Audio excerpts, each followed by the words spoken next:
clínica, né, fase 1, fase 2, tá? Que o objetivo é avaliar a segurança e a tolerabilidade, né, desse tratamento com a N,N-dimetiltriptamina, que é a DMT, né?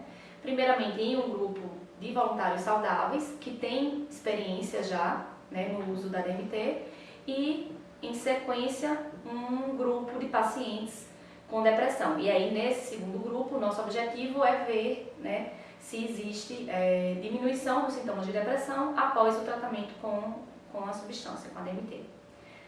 Então, para essa primeira etapa do estudo, a gente fez a extração do DMT a partir da jurema. Então, a jurema é uma planta que é nativa aqui da Caatinga, né? O nome é Mimosa tenuiflora ou Mimosa hostilis. Né? Então, o professor Draulio Barros de Araújo, ele tem coletado essa jurema de uma fazenda do Ceará. Né? Então, ele traz as amostras botânicas para cá, para o Instituto do Cérebro. E a gente tem um químico na equipe, né, que é o químico Sérgio Busch, que tem feito a extração, né, então, da DMT a partir da jurema. Então, só para contextualizar um pouco mais, né, o nosso grupo ele vem trabalhando, né, já há mais de 10 anos, né, com substâncias psicodélicas para o tratamento da depressão, especificamente. A gente teve um trabalho inicial com a ayahuasca.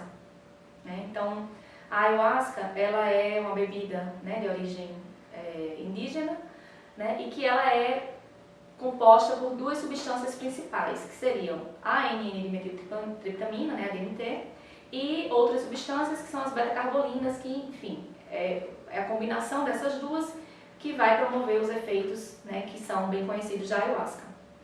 A gente fez o primeiro estudo, um ensaio clínico que foi conduzido aqui também, né, pelo Instituto do Cérebro e em parceria aqui com o Hospital Universitário Onofre Lopes, e tivemos um resultado muito promissor. Quando a gente está estudando a ayahuasca, uma das questões que surgem, né, é por que a ayahuasca faz efeito, ou da onde está vindo esse efeito. Tá? Então, como um passo, eu diria, né, para a gente tentar entender melhor o que acontece, né, nesse efeito antidepressivo da ayahuasca, a gente tentou, agora está tentando, né, nessa etapa, estudar o efeito isolado da DMT. Esse eu diria que é uma das motivações. Então, usar a DMT isolada, variando a via, vai permitir que a gente também consiga diminuir o tempo da experiência. E por que isso é importante? É importante porque eu acho que, no fundo, o nosso objetivo é fazer com que isso vire um tratamento. E se a gente pensar que a gente tem uma equipe que envolve um psiquiatra, um psicólogo, né? Tem toda uma equipe que fica durante essa experiência, né, dando assistência ao paciente. Então, se a gente coloca isso em termos de custo, né, se você tem que ter essa equipe durante 4 horas para fazer um paciente, né, é um custo muito alto. Né? Então, é interessante a gente tentar descobrir se, quando a gente diminui o tamanho da experiência, a duração da experiência, né, se a gente ainda vai ter, né, esse mesmo efeito que a gente viu com a ayahuasca. Então, eu diria que os 2 objetivos principais da gente estar estudando a DMT isolada são esses, diminuir a duração da experiência e também tentar entender o efeito de uma substância isolada e não de uma mistura. Atualmente, eu diria que a maior parte da ciência psicodélica que está sendo feita, não só no Brasil, mas como, enfim, no mundo inteiro, ela realmente é financiada pela indústria farmacêutica. Né? Uhum. Então, o objetivo, sim, é desenvolver um tratamento, né, um novo medicamento. Então, a planta mais rica em DMT, que se tem conhecimento, é a jurema. Então, é a raiz, a casca da raiz da jurema, tem uma maior concentração de DMT. Uhum. Né? E eu diria que, de certa forma, o processo de extração é um processo simples. Tá? Então, você tem um bom rendimento. E a gente tem aqui, na Caatinga, né, na nossa região, aqui, muito próximo, né, a jurema como sendo uma planta endêmica. Tá? Então, ela tem muito, assim, como se diz aqui, é como se a jurema fosse mato. Quando você vai passando em beira de estrada, você vai ver que a jurema é uma planta que tem muito, ela é uma planta muito resistente. Então, mesmo com as condições climáticas aqui, com a seca, a jurema ela resiste. Né? Então, é uma planta muito resistente e que tem sempre aqui. Né? Então, eu diria que a gente partiu por essa via de extração a partir da jurema porque é uma fonte muito rica né? A jurema é uma fonte muito rica em DMT. O DMT, ela é uma triptamina, pertence a essa classe chamada triptamina, e ela é uma molécula endógena, tá? Isso quer dizer que nós produzimos DMT, assim como outros animais também produzem DMT. Tem DMT em coelho, tem DMT em rato, tem DMT nas plantas, né, em algumas plantas. Tá? Então ela é essa molécula endógena que na realidade a gente conhece muito pouco ainda sobre as suas funções, né? Então a gente acredita que existe um receptor, um neuroreceptor para DMT, que é um receptor chamado sigma-1, né? Mas quais as funções, então, em que mecanismos, em que funções a DMT é envolvida, seja nas plantas, né, seja na jurema, por exemplo, seja em nós, seres humanos, a gente ainda não sabe, né? Então, a gente sabe sim, tem correlações. Então, por exemplo, esse receptor sigma-1, que é dito o receptor endógeno da DMT, está envolvido na depressão. Então, existe uma correlação, né, entre a ativação desse receptor e melhora de depressão. Mas não se sabe assim, exatamente, por exemplo, na jurema, o papel do DMT na jurema ainda não é estabelecido. Inclusive, é uma das perguntas que a gente tem vontade, né? O professor Braulio é muito interessado em tentar descobrir esse papel, né? Qual seria o papel da DMT na planta, né? E a gente não sabe ainda. Essa primeira etapa do estudo, a gente está usando a DMT por via inalada, né? E em 2 grupos de voluntários. Tá? Então, em um primeiro grupo, que foi essa etapa que a gente já concluiu a coleta de dados, que aconteceu agora de junho a agosto, temos aproximadamente 30 voluntários, fizemos 25 voluntários e mais 3 voluntários piloto, né, para a gente ajustar o experimento. Então, eram pessoas que já tinham tido pelo menos uma experiência com DMT. Isso daí, com DMT, engloba também pessoas que têm experiência com ayahuasca, né, que seria a forma de administração por via oral, digamos, da DMT. Né? A DMT, só também por curiosidade, não sei se todo mundo sabe, se você ingere só a DMT isolada, não vai ter efeito, tá? Porque a gente tem algumas enzimas no nosso corpo que degradam a DMT, impedindo que ela chegue, né, na corrente sanguínea e tenha aí o seu efeito no sistema nervoso central. Na ayahuasca funciona porque a gente tem as outras substâncias que inibem essa enzima, que é a monoaminoxidase. As outras vias de administração, que é essa inalada, a gente usa a forma de cristal, a DMT, né, isolado na forma de cristal, e aí o vapor do DMT vai ser inalado e sim provoca os efeitos aí, né, que começam já 2, 3 segundos após a inalação e que duram da ordem de 10, 15 minutos, tá? Então, a gente recrutou indivíduos que tinham experiência com DMT na forma fumada ou na forma, né, de ayahuasca e eles passaram aqui foram submetidos a 2 doses diferentes, né, da substância. Eles foram recrutados, passaram por uma triagem, temos vários critérios de exclusão, né, então isso é muito importante. A gente sempre, quando está trabalhando com substâncias psicodélicas, a gente pensa em não incluir pessoas que tenham esquizofrenia ou algum tipo de psicose ou transtorno bipolar, nem a pessoa, nem parentes em primeiro grau, né? Pessoas que já tenham tido uma experiência desafiadora com esse tipo de substância, e várias condições clínicas também que a gente não pode incluir nesses voluntários, seja uma hipertensão descontrolada, alguma cardiopatia. Então tem várias condições que a gente exclui esses voluntários. Uma vez que a gente faz essa triagem, que o voluntário então está apto a participar, a gente vai passar por uma etapa de preparação, tá? Essa etapa é feita com um psicólogo, tá? A gente tem 2 psicólogos na equipe, aí o psicólogo vem, né, marca um dia aqui, é feita aqui nessa sala, essa preparação, porque uma das coisas muito importantes também no uso de substâncias psicodélicas é o setting, né? Ou seja, o contexto no qual ele vai estar usando aquela substância. Então, a gente faz aqui porque ele já conhece a sala, né, já vai ver como é que vai ser no dia realmente que vai participar da experiência.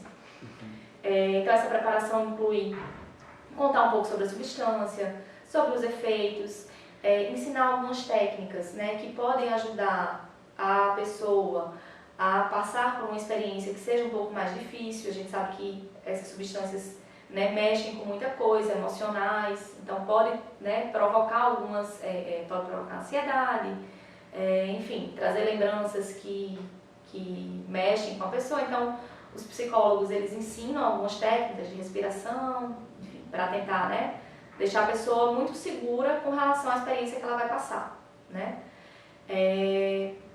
A gente então agenda o dia que ele vai vir aqui para o hospital para passar pela experiência, que é então o dia da dosagem, que a gente chama.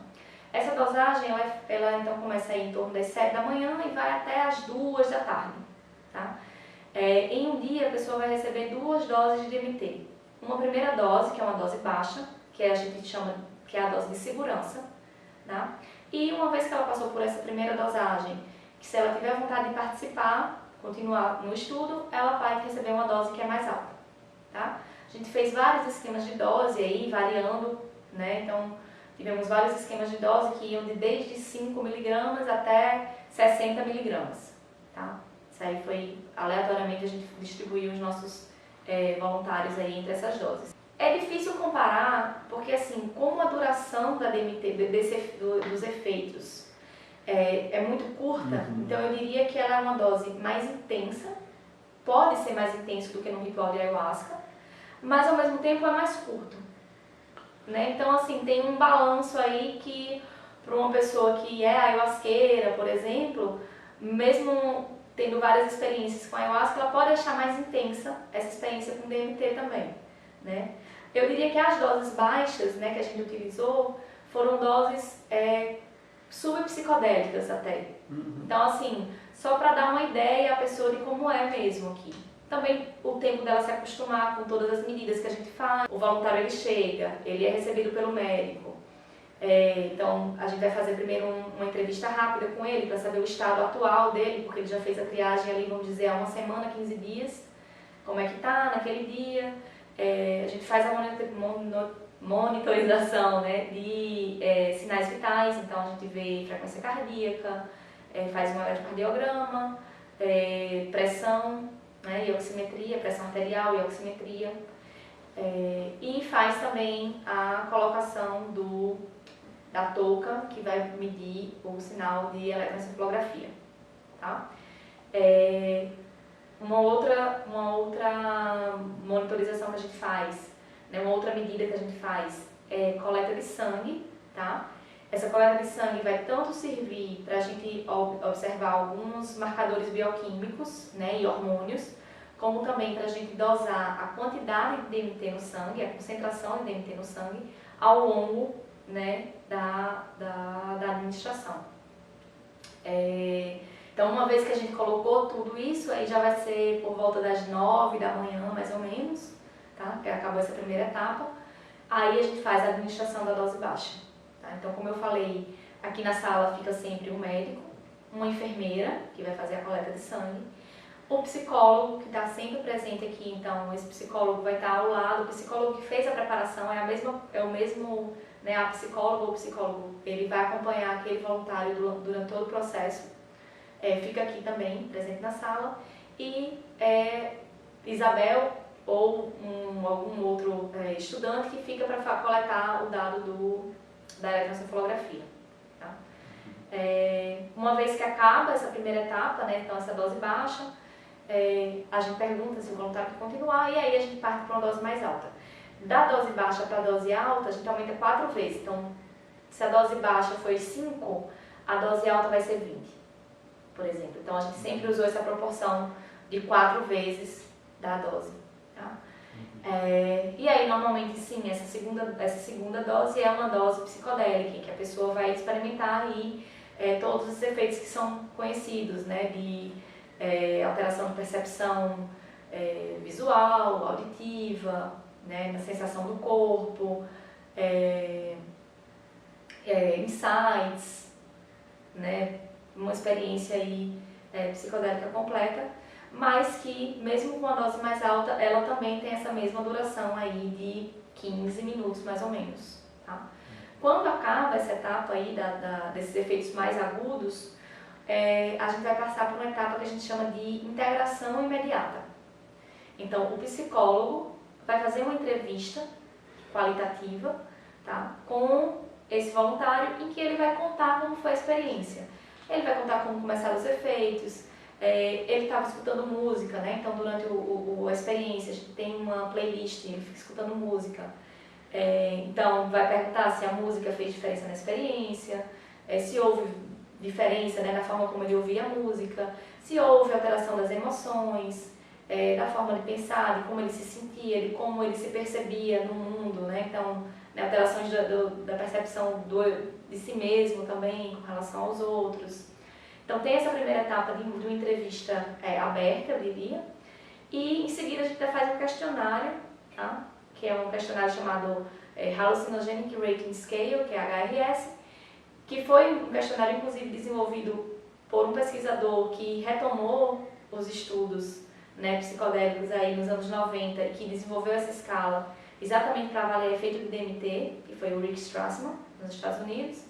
Então a gente usa esse questionário, que são 100 perguntas, que a gente vai aí tentando investigar, né, como é que foi a experiência da pessoa em diferentes esferas, em diferentes aspectos, né, como eu já falei, da cognição, da percepção, do corpo, né, dos afetos. Tá? Então a gente vai fazendo aí aplica esse questionário para tentar entender melhor como é que foi a experiência. Por último, a gente tem novamente o psiquiatra, que vai fazer então uma fase mais de efeitos colaterais, de checar como é que está o voluntário, e aí ele é liberado para ir para casa. Tem um acompanhante, né, a gente pede para vir no início da manhã, vir com o acompanhante, e também ao final do dia, né, depois aí desse período, o acompanhante vem buscar o voluntário. Depois a gente ainda acompanha esse voluntário por alguns dias, tá? Então a gente tem uma integração no D1, que é um dia após a experiência, né? Essa integração ela é feita por um encontro virtual entre o psicólogo e o voluntário.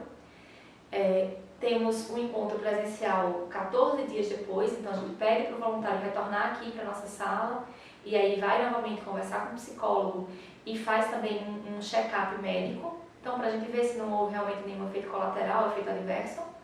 E por último, a gente tem um último encontro um mês depois, tá? Que também é só virtual. A gente vai perguntar novamente como é que ele está e saber um feedback de como foi para o voluntário participar da pesquisa. Não, a gente não teve, assim, não tivemos nenhuma intercorrência, né? Foi tudo muito, eu diria que muito tranquilo, né? Tem essa etapa inicial que eu acho que é a etapa da equipe se acostumar também com o protocolo, né? A gente tem um protocolo detalhado em que a gente tem basicamente minuto a minuto o que cada pessoa vai fazer, então é muito bem determinado, né, as intervenções de cada um, né, apesar da sala aqui ser grande, é grande mas não tanto, então a gente tem que realmente ter uma coordenação, exige uma coordenação muito grande entre os membros da equipe para que, né, todo mundo ocupe ali o seu papel da melhor maneira possível. É também um efeito muito rápido, né? Então todo mundo tem que estar ali a postos naquele tempo ali, porque o efeito são 10 minutos ali, 10, 15 minutos. Então tudo acontece naqueles 10, 15 minutos, né? As medidas mais importantes que a gente está fazendo de sangue e de eletroencefalografia são ali naquele período, tá? Então os efeitos, uma coisa que a gente pode dizer é que independente da dose, os efeitos variam muito. Então eu diria que os efeitos são efeitos subjetivos e muito particulares de cada voluntário, tá? Então, por exemplo, teve voluntário que usou uma dose de 15 miligramas que descreveu efeitos mais intensos do que um voluntário que experimentou uma dose de 40 miligramas, tá? Então, isso vai depender do dia da pessoa, das experiências que a pessoa tem com aquela substância, enfim, né, da pessoa ser mais ou menos sensível. Então realmente tem uma variância, né, intersujeito assim, enorme. Tá? Então voluntários que, por exemplo, realmente reconhecem que a primeira dose é muito mais baixa do que a segunda, e voluntários que, quando vão avaliar as duas doses, acham que elas estão muito mais próximas do que realmente estão. Então, assim, a gente tem uma gama enorme de relatos muito distintos uns dos outros, assim. Eu diria que como pontos em comum, né, o que a gente pode dizer assim, é realmente efeito da substância. Eu acho que as alterações de percepção visual, né, de ver efeitos caleidoscópicos, de ver imagens complexas muito nítidas, alteração na percepção do som, né, também, e insights, né, conseguir trazer algum insight para a vida, assim, pessoal, eu acho que é o que a gente tem de comum. Mas fora isso, assim, tem uma variabilidade enorme.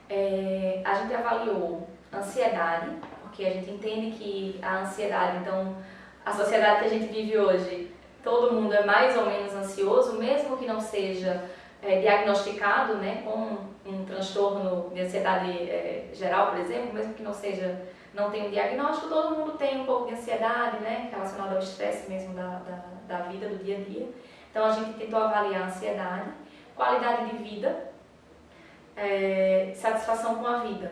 Tá? Então existem questionários que tentam avaliar esses aspectos assim, da vida, né, que é uma vida que são aspectos importantes, eu diria, para uma pessoa que não tem nenhuma patologia, nenhum transtorno. Ainda assim é importante a gente tentar investigar se esse tipo de substância melhora a qualidade de vida, né, das pessoas. Então a gente avaliou esses aspectos. A gente está planejando começar a fase 2 ainda esse ano.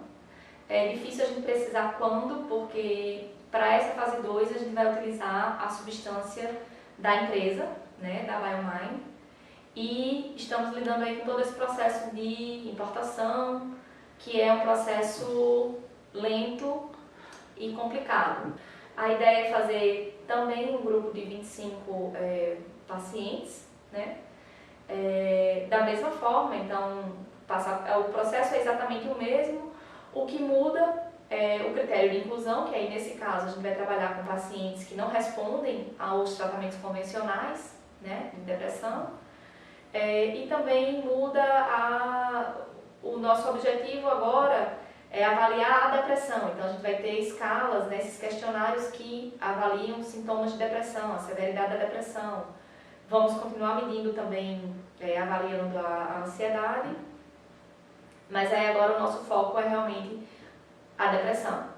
Tá? Então a gente não vai mais fazer a qualidade de vida e esses outros aspectos. O professor Draulio, ele vem trabalhando com a ayahuasca já agora há quase 15 anos, né? E ele veio de Ribeirão Preto, da USP de Ribeirão Preto, e lá foram realizados os primeiros estudos, então, com ayahuasca para depressão. Tá? Foram estudos que foram ensaios que a gente chama de open label, abertos. Tá? Isso quer dizer que tanto os pesquisadores quanto os pacientes sabem qual é a substância que está sendo testada. Tá? Os resultados que foram obtidos lá em Ribeirão Preto foram resultados muito animadores, né? Então, com uma única dose de ayahuasca, os pacientes eles já começaram a apresentar melhora um dia depois da sessão de dosagem, e esse efeito perdurou aí por mais de 15 dias. Tá? Esses resultados, então, são muito interessantes, mas esse tipo de estudo apresenta uma fragilidade, que é o fato deles não serem controlados por placebo. E a gente sabe que muitas patologias têm uma resposta muito alta ao placebo, entre elas a depressão. Né? Até 40% dos pacientes com depressão eles podem ter essa resposta aí ao placebo muito forte. Também na indústria farmacêutica, né, existe o que a gente chama de padrão ouro, para quando você está aí fazendo, investigando novas substâncias, né, para determinada doença, que são os ensaios clínicos duplo cego, placebo controlado, né, e randomizados. E foi isso que a gente fez então aqui, né, no Instituto do Cérebro, na Universidade Federal do Rio Grande do Norte, e tudo realizado aqui também nesse mesmo hospital, que é o Hospital Universitário Onofre Lopes. Esse estudo foi realizado aí de 2014, a coleta de dados foi realizada entre 2014 e 2016, e nós tivemos os resultados publicados em 2018.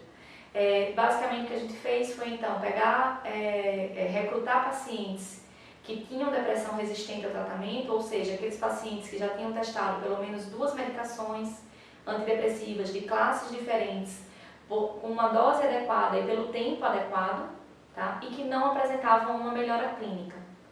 Então esses pacientes eles passaram pelo nosso protocolo, que consistia em realizar uma bateria de exames antes. Então a gente realizou questionários psiquiátricos, então da mesma forma, né, para avaliar os sintomas de depressão.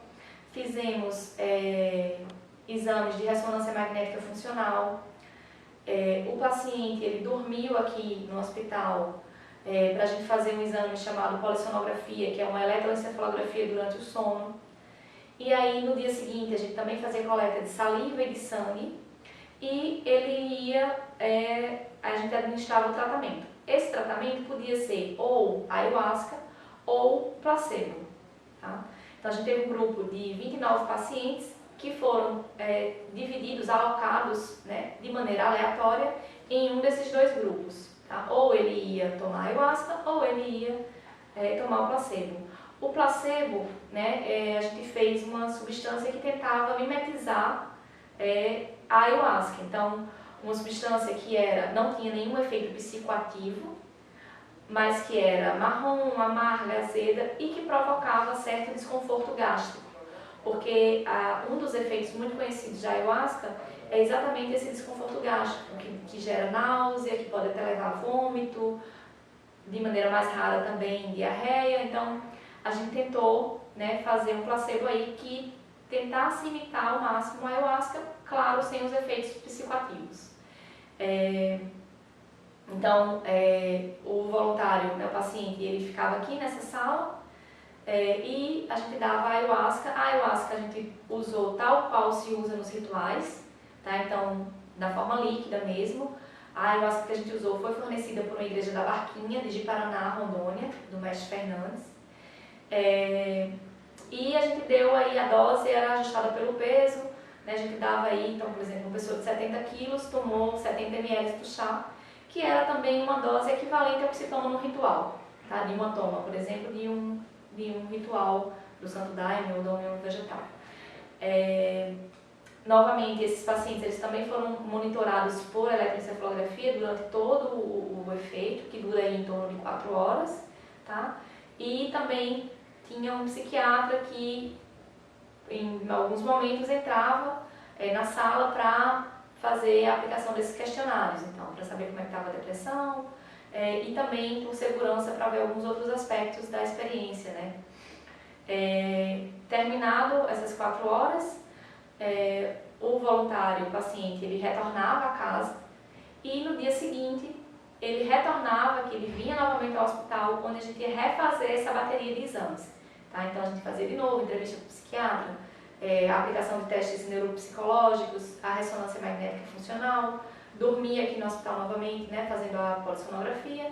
No outro dia de manhã, coleta de saliva e de sangue, e aí ele recebia alta, tá? Então, esse protocolo era um protocolo um pouco mais complexo, que envolveu aí 4 dias de coletas de dados. Encerrada essa etapa, a gente marcava um retorno do paciente para 7 dias depois, tá? Então, ele retornava 7 dias para uma entrevista, para uma consulta com o psiquiatra e para a gente fazer novamente essa mesma escala para saber como é que estava os sintomas de depressão. Então, como eu falei, né, participaram do estudo 15 pacientes no grupo placebo, 14 no grupo ayahuasca, e nós tivemos então resultados muito promissores novamente, tá? Quando a gente comparou os grupos, a gente percebeu que um dia depois da administração de uma única dose, né, de ayahuasca, os sintomas de depressão reduziram significativamente, tá? A gente mediu um dia depois, 2 dias depois e uma semana depois, 7 dias depois. E a gente observa então essa melhora já nos sintomas um dia depois e que essa melhora ela se mantém e é sustentada por até 7 dias. Como nós esperávamos, o grupo placebo também apresentou uma resposta significativa, tá? Mas essa resposta só foi vista um dia e 2 dias depois, Tá?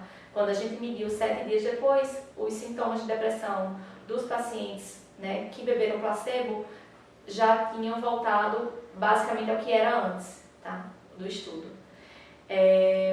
Então foi um resultado muito importante, porque a gente então usou o padrão ouro, né, que é esse padrão duplo cego, randomizado, placebo controlado. Fomos o primeiro grupo aqui do mundo, né, a utilizar esse tipo de desenho experimental para avaliar o efeito de um psicodélico clássico na depressão resistente ao tratamento. Não existia ainda, né, nenhum estudo, o nosso foi o primeiro. E acho que esse estudo, sim, apesar, tem uma limitação, claro, grande, que é o tamanho, né, da amostra. Eu acho que a gente tem que ter isso sempre em mente, que eu não posso generalizar um resultado que eu obtive com um grupo tão pequeno de pacientes, mas ao mesmo tempo eu acho que ele nos dá segurança, né, de afirmar que essas substâncias, quando utilizadas dentro de um contexto seguro e apropriado, elas podem sim trazer benefícios, né, para diferentes condições psiquiátricas, especificamente nesse caso para a depressão. Bom, uma vez que a gente coletou esses tivemos várias medidas para tentar entender da onde vem esse efeito, né, antidepressivo que a gente observou com a ayahuasca. Tá? E a gente tem algumas pistas. A gente não sabe exatamente, né, da onde vem, mas temos algumas pistas. Um primeiro aspecto que eu acho que é importante destacar é o aspecto subjetivo da experiência. Então, o que acontece durante os efeitos agudos da substância. Tá? A gente encontrou uma correlação, né, uma relação entre a experiência aguda, tá, e a resposta terapêutica, ou seja, os voluntários, os pacientes que tiveram mais alteração de percepção durante aqueles efeitos lá, durante aquelas 4 horas, foram os que mais melhoraram 7 dias depois. Tá? Outros aspectos que também são muito importantes são os aspectos biológicos. O que é que a ayahuasca, né, muda, né, em marcadores de bioquímica, então, marcadores de sangue, em hormônios que podem estar relacionados à depressão. Então, nós encontramos, por exemplo, diminuição de marcadores de inflamação, certo? 2 dias depois da administração da ayahuasca. A depressão, uma das hipóteses que existe para explicar a depressão é que ela também é uma doença inflamatória. Então, existe um marcador chamado proteína C reativa que está aumentado na depressão. Os níveis, tá, dessa proteína, elas estão aumentadas no sangue em pacientes que têm depressão. E a gente observou que 2 dias depois, né, da administração da ayahuasca, esses níveis de proteína C reativa estavam reduzidos nesses pacientes. Tá? Então, o que a gente acredita é que há uma combinação de fatores subjetivos e de fatores biológicos, né, que em conjunto podem estar aí por trás desses efeitos antidepressivos que a gente observou. Quando a gente trabalha com a ayahuasca, eu acho que primeiro existe um grande respeito pela substância, né? Então a gente fez esse estudo aqui, né, dentro desse contexto hospitalar clínico, né, mas sempre guardando muito respeito pela substância, e não só pela substância, mas como pelos grupos que usam essa substância, né, há centenas de anos, ou que tem um uso mais recente aqui no Brasil, mas que, enfim, que usam essa bebida como um sacramento. Então, eu acho que um primeiro aspecto que a gente tem que pensar é como seria esse uso terapêutico que não deixe de levar em consideração que há muito tempo um uso tradicional da bebida. Né? Por esse motivo, eu acho que é um pouco ainda, que está um pouco longe ainda da gente tentar, da gente saber como é que seria esse uso terapêutico. Por outro lado, eu acho que existe a possibilidade de centros terapêuticos, que já existem centros terapêuticos que usam a ayahuasca, né? Então, não seria um uso dentro do hospital, mas sim um uso mais integrado mesmo à comunidade já que usa, né, a ayahuasca, e que eu acho que são pessoas que tanto entendem da bebida, como também tem todo um contexto de uso, né, que proporcionam um uso seguro. Então eu vejo mais como talvez uma aproximação via centros ayahuasqueiros que usam já a substância, fazendo aí essa ponte entre o uso ritualístico e o uso terapêutico. Bom, eu me interessei, na verdade o meu interesse, em primeiro lugar, não foi pelos psicodélicos, né, mas foi pela neuroimagem. Então, eu sou engenheira eletricista, formada aqui na UFRN, né, me formei em 2009, e procurei o professor Braulio para fazer mestrado em neurociências, porque me interessava a técnica de ressonância magnética funcional. E foi Braulio quem me falou a primeira vez sobre a ayahuasca. Tá? Então eu nunca tinha escutado falar sobre a ayahuasca, mesmo sendo brasileira, mesmo estando aqui o tempo todo. Nunca tinha chegado até mim, a ayahuasca especificamente, conhecia psicodélicos de ter lido sobre LSD, sobre os cogumelos, mas assim, não tinha nenhuma experiência pessoal e nem nunca tinha me interessado sobre o tema. Então, quando eu vim fazer o mestrado, né, no Instituto do Cérebro, Braulio me falou que tinha essa substância, que existia essa substância e que eles tinham um conjunto de dados que eles tinham coletado lá em Ribeirão Preto, né, com voluntários experientes no uso da ayahuasca, então eram voluntários do Santo Daime, e eles tinham feito um experimento que tinham coletado imagens de ressonância magnética funcional desses voluntários antes e durante os efeitos agudos da ayahuasca. E ele perguntou se eu gostaria de analisar esses dados, então, e aí essa foi a minha dissertação de mestrado. A gente avaliou o que se chama de Default Mode Network desses voluntários, que é um conjunto de regiões do cérebro, né, que elas estão mais ativas quando os voluntários não estão engajados em uma tarefa específica. Então, eu estou aqui falando com você está me ouvindo, mas ao mesmo tempo você pensou que hoje à tarde tem uma outra entrevista.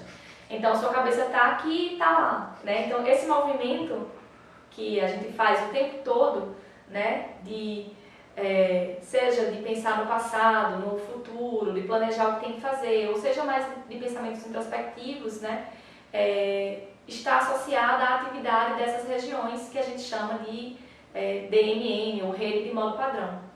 E o que a gente observou então, nessa primeira etapa, né, do meu estudo, é que durante os efeitos agudos da ayahuasca existe uma redução, né, na atividade dessas regiões da DMN.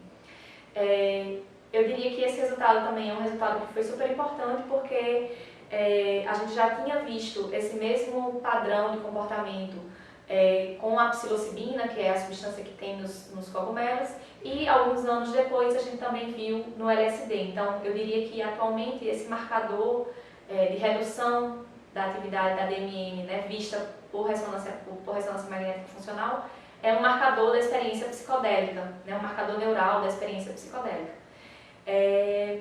E aí, quando eu já estava aqui no mestrado, apareceu a oportunidade da gente trazer esse estudo, né, duplo cego, aqui para Natal. E aí o meu doutorado seria exatamente essa parte de neuroimagem desse projeto, e que no decorrer dos anos, assim, o projeto inteiro se tornou o meu doutorado, inclusive a parte mesmo de fazer toda essa análise dos dados das escalas, de depressão. E aí eu fui cada vez mais, eu diria, me distanciando um pouco mais da neuroimagem e me aproximando um pouco mais da psiquiatria, né? Então, meu interesse assim, cresceu muito, né? Tanto na depressão, como em transtornos de personalidade, que também estão associados à depressão, como diferentes tratamentos para a depressão, né? E eu diria que a partir daí eu tenho pensado mais assim, nesse uso terapêutico, eu diria, dos psicodélicos. Claro que toda essa outra parte das neurociências, de entender esses efeitos, né, que são tão marcantes também, os efeitos visuais ou efeitos de alteração de percepção de maneira geral, também me interessam, mas eu acabei pensando um pouco mais assim, nesse lado do efeito terapêutico, né? Porque eu acho que dentro da psiquiatria a gente vê que existe ainda uma lacuna muito grande de tratamentos, né? Então, eu acho que assim, a gente tem muita coisa ainda para descobrir e que essas substâncias eu acho que podem ajudar muito aí a muita gente. Eu acho que conduzir um ensaio clínico, de maneira geral, envolve sempre uma equipe muito grande, né, de profissionais. Eu diria que o ensaio clínico com psicodélicos, eu acho que envolve um cuidado a mais, né, que é o cuidado com a experiência que aquele voluntário vai ter. Então, as substâncias psicodélicas, né, elas realmente podem promover alterações muito profundas, né, no estado de consciência, né, ali, tanto durante o efeito como também alguns dias depois, algum tempo depois. Então eu acho que conduzir um estudo com psicodélico envolve principalmente você conseguir garantir essa segurança para o participante. E isso envolve desde uma equipe muito bem preparada, então psiquiatras, psicólogos que vão ali dar aquele suporte ao participante. Você também conseguir transmitir esse conhecimento para o voluntário, né? Então, deixar o voluntário muito bem preparado para aquilo ali que vai acontecer, saber que tudo que vai acontecer é transitório, que os efeitos são transitórios, né? E que ele está sempre bem assistido por essa equipe, e passar confiança a ele, né? Eu acho que isso é o principal, e que eu diria que talvez se diferencie um pouco de outros estudos clínicos em que você não tem essa alteração de consciência, né, sendo promovida ali durante aquele período. Então aqui a nossa equipe ela conta com um psiquiatra, 2 psicólogos, tem 2 enfermeiras, temos também uma pós-doc que faz as medidas de eletroencefalografia e uns 5 estudantes de iniciação científica que aí vão prestar apoio em diferentes partes da pesquisa, né, das coletas, enfim, de organizar os dados. Então a gente tem muitas pessoas. Temos também outros psiquiatras que estão na parte do hospital, mas que também dão apoio, né, à pesquisa. Tem a professora Nicole, que é a coordenadora de toda essa parte da coleta de material biológico, né, de saliva e de sangue, eu e o professor Braulio. O que acontece é que a MEPS, por exemplo, eles trazem esse protocolo de terapia assistida por psicodélico, em que parte da terapia, existe terapia, e essa terapia, em parte, é feita durante o estado alterado de consciência por aquele psicodélico. No nosso caso, a gente não tem, o que a gente está fazendo não é terapia assistida por psicodélico, por DMT.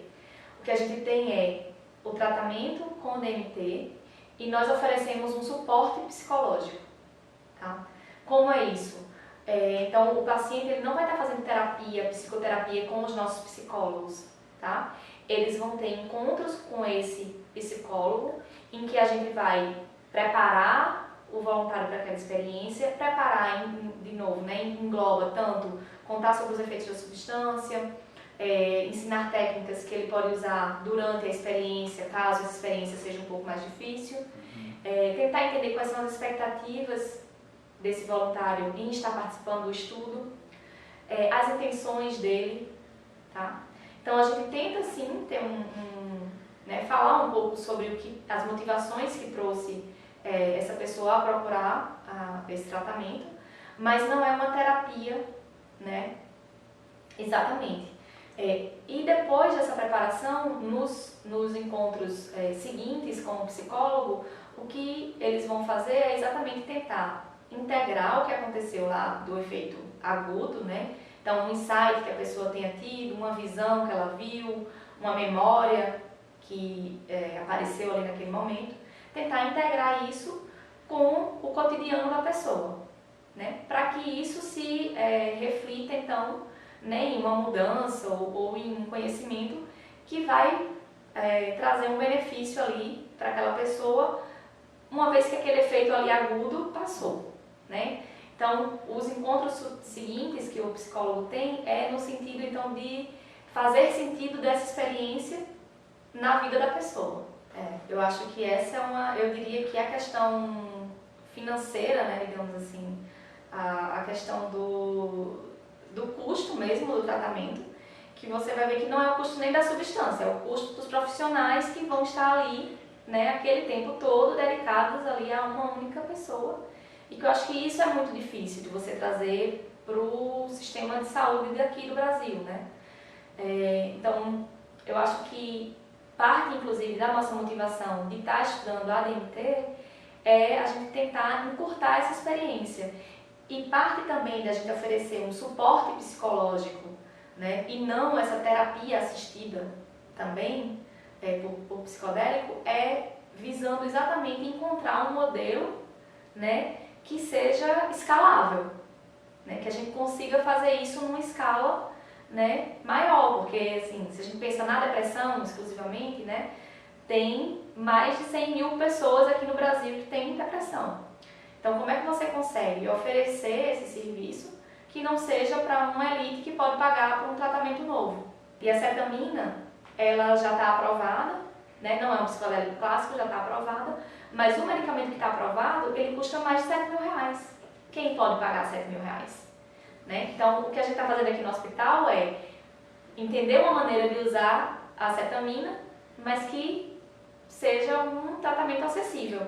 Então, eu acho que o modelo que o MAPS utiliza, né, ou a forma que usar, porque não é só o modelo, eu acho que é de que maneira você consegue convencer as agências, né, de medicamento que o seu tratamento é seguro. Então, eu acho que o caminho foi esse caminho associado à psicoterapia, em que você vai, de certa forma, garantindo, né, ali a segurança do paciente ao longo do uso. Quando a gente pensar em transpor esse tratamento exatamente aqui para o Brasil, eu vejo uma grande dificuldade do custo, né? Quem pode bancar esse tipo de tratamento? Né? Né? Então é isso, como é que você consegue pensar no modelo de implementar o uso dos psicodélicos no SUS, né? Acho que aqui a gente pensa muito sobre isso. O Draulio, assim, vejo que um dos objetivos dele não é só ter o tratamento, mas é fazer esse tratamento chegar a quem precisa. Né? Então acho que muito do que a gente faz é sempre guiado por esse objetivo, que é, no fundo, quem interessa, que é o paciente. Né? Eu acho que tudo que a gente faz aqui é pensando no paciente. Desde o conforto da sala, né, de tratar a pessoa da melhor forma possível, de fazer com que ela se sinta bem aqui durante, né, esse período que ela está passando aqui, né, da pesquisa, mas de uma maneira mais ampla, eu acho que é pensar em como esses tratamentos vão efetivamente atingir a população que a gente deseja, né? E como a gente sabe que é uma população muito grande, a gente tem que pensar, principalmente eu acho que no custo. Então, os ensaios clínicos, eles custam caríssimos para bancar essa estrutura, né, de profissionais, e todas as medidas que a gente faz. Então, por exemplo, tudo que a professora Nicole trabalha de dosagens bioquímicas custam muito dinheiro. Então, amanhã com ela vocês vão ver que é muita grana para você fazer essas dosagens, são caros os exames. Então, fazer um ensaio clínico demanda realmente é muito caro. E eu diria que sempre a gente começa com grupos pequenos, porque você tem que cada vez ir passando por essas etapas dos ensaios clínicos, né? Então, para você ter a aprovação de uma substância, você tem que fazer fase 1, fase 2, fase 3 e fase 4. Então, você não começa com fase 3 sem ter passado antes pelo fase 1 e fase 2. E como você está lidando com, a princípio, uma substância nova, mesmo, por exemplo, no caso da DMT, que é uma substância endógena, esse uso específico da DMT para depressão é novo. Então você tem que realmente ter as aprovações de comitê de ética e passar, né, fazer sempre esses estudos menores para você primeiro garantir a segurança e a tolerabilidade da substância.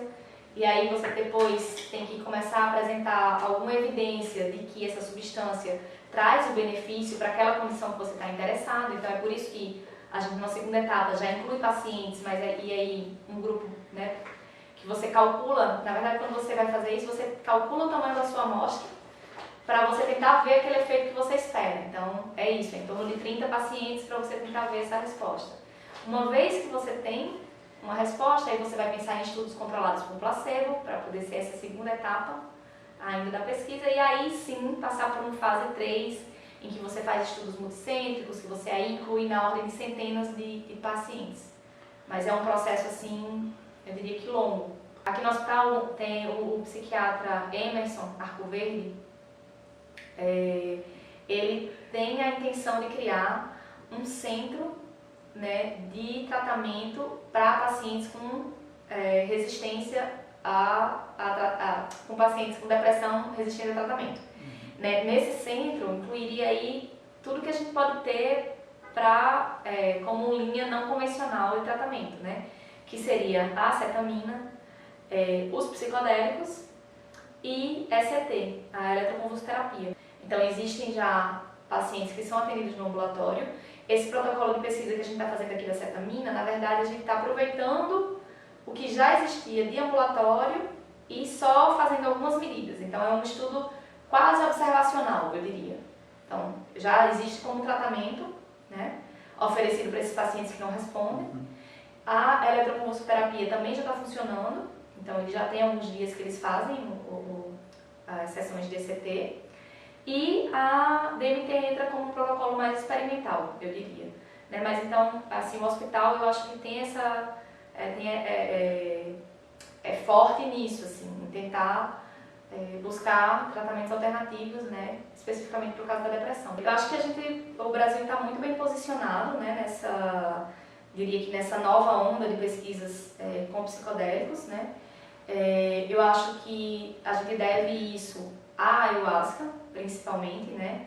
Então, trabalhar com a ayahuasca aqui no Brasil é mais fácil do que trabalhar com outras substâncias, né, porque a ayahuasca ela já tem o seu uso ritualístico regulamentado e o uso para pesquisa também.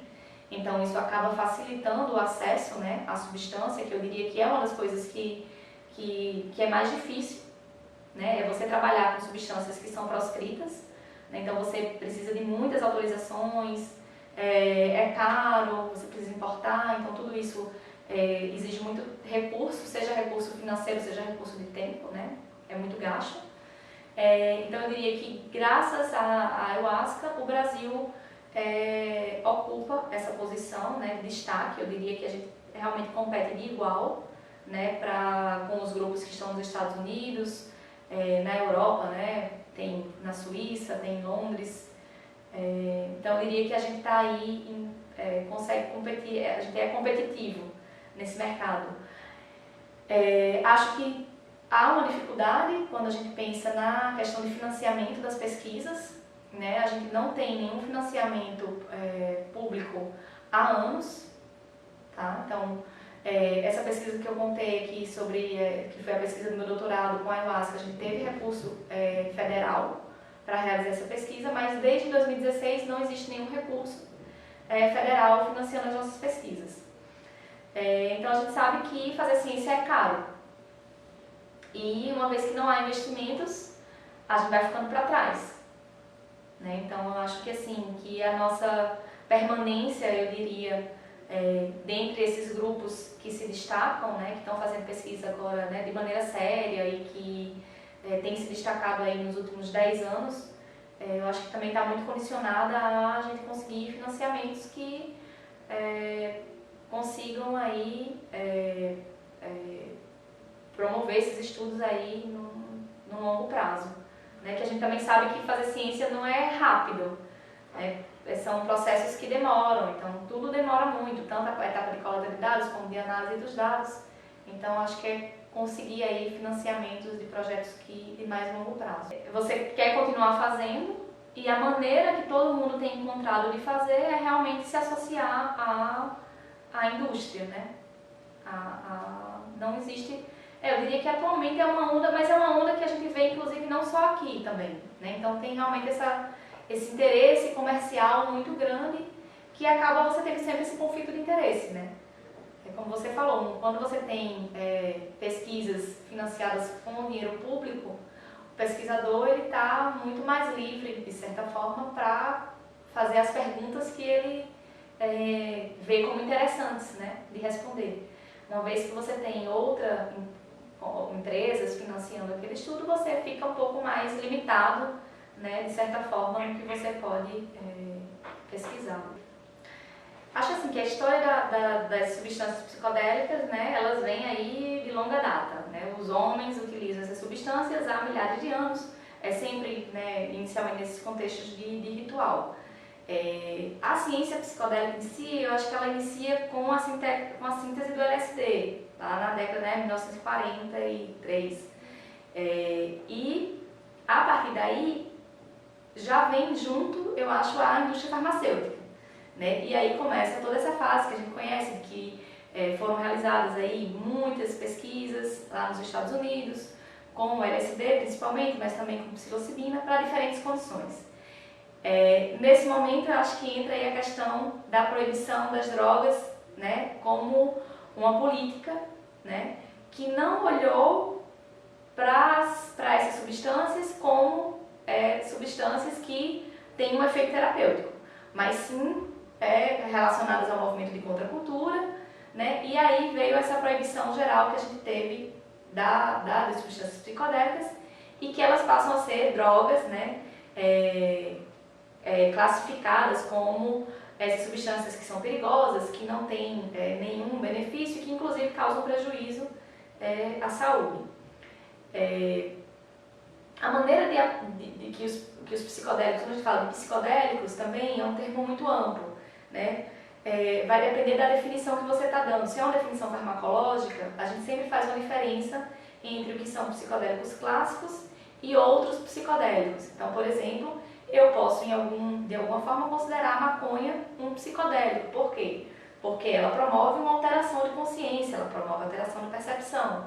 Se eu vou pegar essa classificação farmacológica, a maconha ela não é um psicodélico clássico, porque os psicodélicos clássicos, como a DMT, né, a ayahuasca entra também, a psilocibina dos cogumelos, a mescalina e o LSD, são substâncias que atuam principalmente no sistema de serotonina. A serotonina é um neurotransmissor que tem no nosso cérebro, né, e tem também em outras partes do nosso corpo, mas, né, que é esse efeito lá da DMT na serotonina que vai promover essas mudanças que a gente já falou aqui.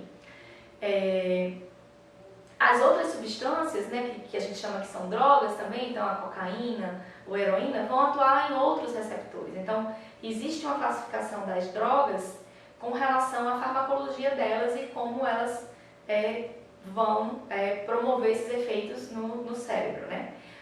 Quando a gente separa esses psicodélicos clássicos, a gente tem o que a gente observa e por que a gente tenta diferenciar elas, por exemplo, da cocaína, é que elas atuam normalmente de maneira a não provocarem adição, esses efeitos que a gente tem de adição, ou seja, elas não causam tolerância.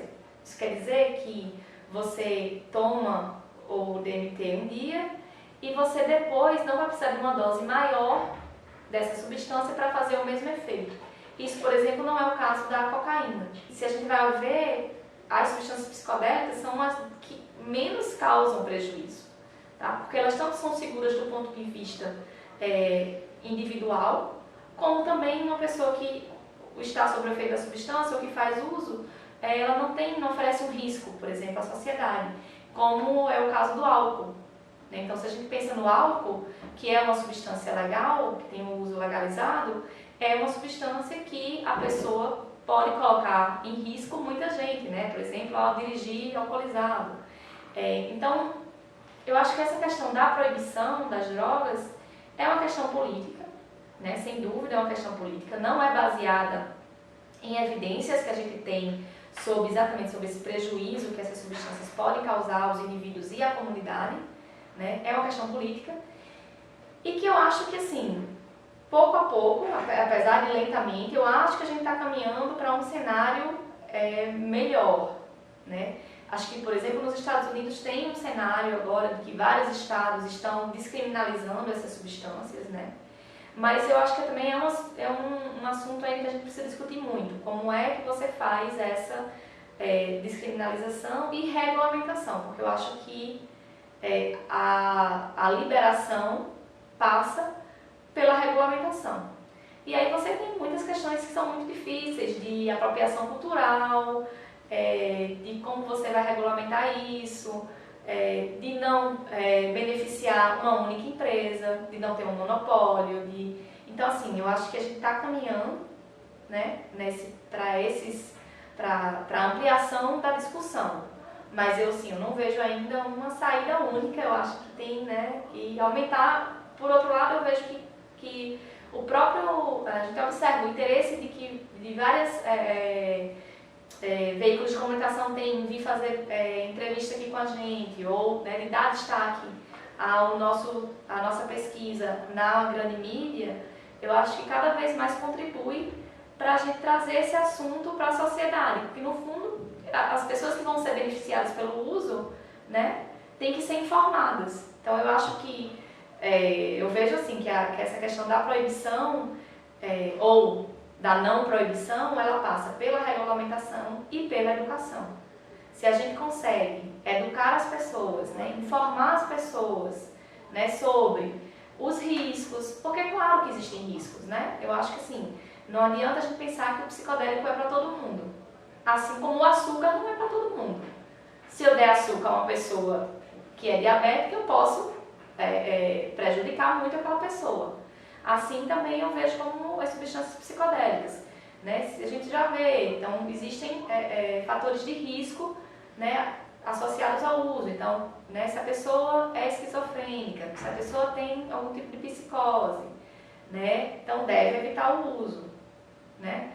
Então, eu vejo assim, então acho que informar as pessoas dos benefícios, né, e de potenciais riscos, né, eu acho que é a melhor maneira da gente trazer esse debate para a sociedade e conseguir, de alguma forma, contribuir aí no avanço das políticas públicas, né, de regulamentação do uso.